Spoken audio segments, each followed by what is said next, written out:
दोस्तों, श्री राम जी को 14 वर्ष का ही वनवास क्यों हुआ, 15 वर्ष का या 13 वर्ष का ही वनवास क्यों नहीं हुआ। दोस्तों, इसके बारे में कई तरह के मत हैं, कई शास्त्रों में कई बातें लिखी गई हैं। दोस्तों, कुछ बातों को आपको शेयर करते हैं। मेजर टिप्स सिंगम चैनल में आपका स्वागत है। जानकारी अच्छी लगे तो वीडियो को शेयर करिएगा। दोस्तों, श्री राम जी को 14 वर्ष वनवास होने के कई कारण थे। अब दोस्तों, सबसे पहले जान लेते हैं कि कुछ सामान्य बातें। एक बार श्री राम जी खेल रहे थे बचपन में, तो उन्होंने कैकेयी जी की आँखों पे अपने हाथों से बंद कर लिया और श्री माता से कहा कि आपकी आँखों से मैं हाथ तब हटाऊंगा जब आप मुझे एक वचन देंगी। तो माता ने कहा कि मांगो, क्या वचन मांगते हो। तो श्री राम जी ने कहा, मैं चाहता हूं कि आप जो है मुझे 14 वर्ष का वनवास दिलाइए श्री पिताजी से। तो माता ने कहा, तुम्हारे मुंह से ये शोभा नहीं देता, तुमने कैसे ये कह दिया, तुम कैसे सोच सकते हो कि मैं तुमको वनवास भेजूंगी। तब श्री राम जी ने बताया कि बहुत से भक्त मेरा जंगलों में इंतज़ार कर रहे हैं, बहुत से पापियों को मुझे मारना है, और अगर आप ऐसा नहीं करेंगे तो पिताजी कदापि ऐसा नहीं करेंगे, तो सब काम अधूरा रह जाएगा। इसलिए माता जी, आप मुझे वचन दीजिए और आप ही ऐसा कर सकती हैं, क्योंकि पिताजी आपको बहुत मानते हैं। दोस्तों, ये एक कारण था कि श्री राम जी को 14 वर्ष का भी वनवास हुआ। अब दोस्तों, इस बारे में बताया ना, बहुत सी मत हैं। दोस्तों, कुछ लोग ये मानते हैं कि श्री राम जी जब ने जन्म लिया और जब वो अपनी पढ़ाई पूरी कर चुके, तब रावण की उम्र के 14 वर्ष बचे थे और सिर्फ 14 वर्ष तक ही वो जीवित रह सकता था, ऐसा ब्रह्मा जानते थे। तो उन्होंने मंथरा की मति को ऐसा भ्रष्ट किया कि किसी भी तरीके से मंथरा जो है श्री राम जी को 14 वर्ष का वनवास करा दे, और तभी ये संभव हो सकता था। अब दोस्तों, अगर मंथरा ऐसा न करती तो अयोध्या में कोई भी ऐसा व्यक्ति नहीं था जो श्री राम जी को वनवास कराता, और अगर ऐसा न करता तो कैसे उनको सभी का उद्धार करते। अब दोस्तों, कुछ और भी मत प्रचलित हैं। दोस्तों, एक बार कहा जाता है श्री दशरथ जी कैकेयी जी के साथ जा रहे थे, रास्ते में उनको बाली मिलता है और बाली क्या करता है, उनको देख करके कहता है कि आप मुझसे युद्ध करिए, अगर आप मुझसे युद्ध नहीं करना चाहते हैं तो आप अपना जो मुकुट है वो मुझको दे दीजिए। तो बाली ने कहा कि अगर आप ऐसा नहीं कर सकते तो श्री दशरथ जी ने कहा कि आप जो हैं, मुझे मुकुट तो मैं दे सकता हूं, लेकिन मैं तुमसे युद्ध नहीं कर सकता, क्योंकि दशरथ जी बहुत दूरदर्शी थे। वो जानते थे कि इससे कोई पार नहीं पाएगा। इसलिए श्री दशरथ जी ने अपना मुकुट उसको दे दिया।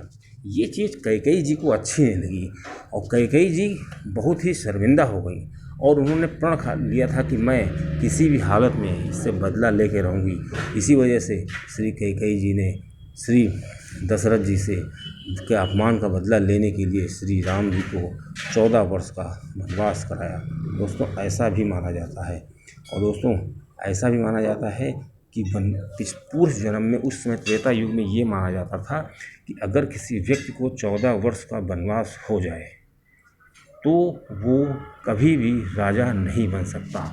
अब दोस्तों, ये जो 14 वर्ष का वनवास था वो कोई सामान्य वनवास नहीं होता था। उस दौरान उसको कहीं भी किसी भी नगर में प्रवेश वर्जित होता था और वो किसी अच्छे पकवान, अच्छे भोज में भाग नहीं ले सकता था। और दोस्तों, वो किसी भी नगर में नहीं जा सकता था, केवल विभिन्न प्रकार के जंगलों में ही रहने की अनुमति थी। दोस्तों, ये सब कारण थे कि श्री राम जी को 14 वर्ष का ही वनवास हुआ।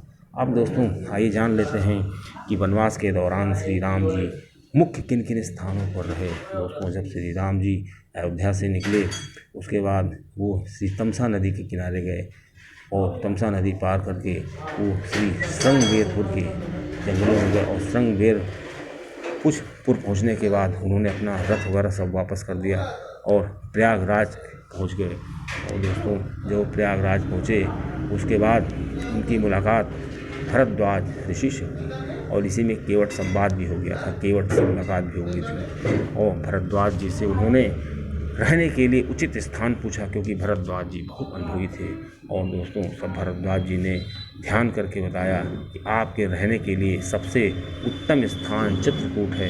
बस दोस्तों श्री राम जी चित्रकूट वन में चले गए और वहाँ पर कई साल रहे। दोस्तों वहाँ पर उनकी मुलाकात श्री वाल्मीकि जी से होती है और उसके बाद उन्हें वाल्मीकि से मुलाकात की। मंदाकिनी नदी पार करते हुए मंदाकिनी नदी के किनारे ही वो कामदगिरी पर्वत के आसपास रहे।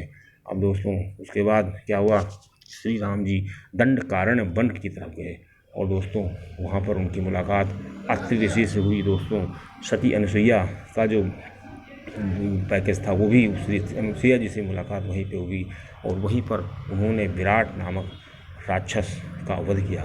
दोस्तों इसी प्रकार उन्होंने कई राक्षसों का वध किया। अब दोस्तों श्री राम जी अपनी यात्रा को जारी रखते हुए श्री अगस्त मुनि के आश्रम गए और अगस्त मुनि से उनको कई अस्त्र शस्त्र प्राप्त हुए, कई तरह के ज्ञान प्राप्त हुए।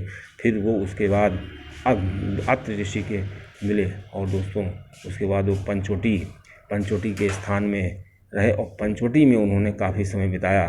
साथ में वहीं पर उनकी अनुसुईया से ये जो शूर्पणखा के नाक कान काटे और शूर्पणखा के नाक कान काटने के बाद रावण का मामा जो मारीच था उससे भी उनकी वहीं पर मुलाकात हुई।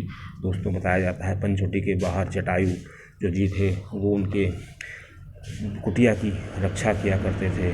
और दोस्तों उसके बाद श्री राम जी जो जटायु का पैकेज हो गया, उसके बाद रावण आया, श्री माता जी का हार ले गया। उसके बाद श्री राम जी श्री माता जी का पता लगाते हुए आते किष्किंधा पर्वत पहुँचते हैं और वहाँ पर उनकी मुलाकात श्री हनुमान जी बाली और सुग्रीव से होती है। उसके बाद श्री राम जी बाली को छुप कर मारते हैं और अपने दशरथ पिताजी का मुकुट ले करके वो रख लेते हैं। और दोस्तों ऐसा भी माना जाता है कि बाली को मारने का ये भी एक कारण था कि श्री दशरथ जी का मुकुट बाली जी के पास रखा हुआ था। उसके बाद श्री राम जी आगे बढ़ते जाते हैं और शबरी से मुलाकात होती है।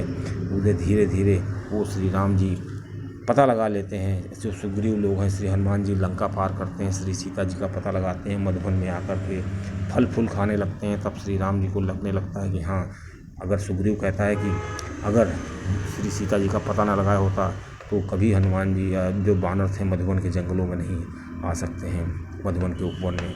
उसके बाद दोस्तों श्री राम जी आगे बढ़ते हैं, सेना का गठन होता है, वर्षा ऋतु खत्म हो जाती है और वानर सेना को तैयार किया जाता है लड़ने के लिए। उसके बाद श्री सबसे बड़ी अड़चन आती है श्री राम जी के सामने जब वो समुद्र के किनारे पहुंचते हैं, क्योंकि जो समुद्र का जटायु के हिसाब से वो दक्षिण की तरफ ही ले गया था और समुद्र को पार करना कठिन नहीं था क्योंकि वो काफ़ी बड़ा समुद्र था। इसलिए श्री राम जी ने उसकी 3 दिन घोर तपस्या की और समुद्र को बनाने की कोशिश की, लेकिन समुद्र टस से मस न हुआ। इस प्रकार श्री राम जी को क्रोध आ गया और श्री राम जी ने अपना धनुष निकाल करके उसको चुनौती दी समुद्र को। दिने न मानव जल जल गए 3 दिन बीत, बोले राम सकोपतन तब भय बिन होय न प्रीत। लक्ष्मण बाण तब श्री लक्ष्मण जी कहते हैं कि आप ये बहुत अच्छा किया, आपको ये बहुत पहले कर लेना चाहिए था। उसके बाद समुद्र प्रकट होता है, कहता है भगवान मैं तो आपकी सेवा कर रहा हूँ, जो आपका आदेश था, अगर मैं जाऊँ सुकाही तब आयु नहीं, अगर मैं सूख जाता हूँ तो आपकी जो ये माया है उसका क्या होगा, ये जीव जंतु सब मर जाएंगे और जो ये रचना आपने की है उसमें डिस्टर्बेंस हो जाएगा। उसके बाद समुद्र ही रास्ता बताता है कि आपकी सेना में 2 ऐसे बानर हैं, ऐसे योद्धा हैं जो मात्र पत्थर को छू लें तो पत्थर तैरने लगेगा। नाथ नल नील कब 2 भाई, लड़काई रिसासिस पाई। तब श्री राम जी को पता चलता है। उसके बाद क्या हुआ, नल नील और श्री हनुमान जी जामवंत जी सब मिल करके एक बहुत लंबा पुल बनाते हैं और श्री सीता जी के पास जाने का रास्ता सुगम हो जाता है। दोस्तों आगे की जानकारी आपको अगली वीडियो में देंगे दोस्तों।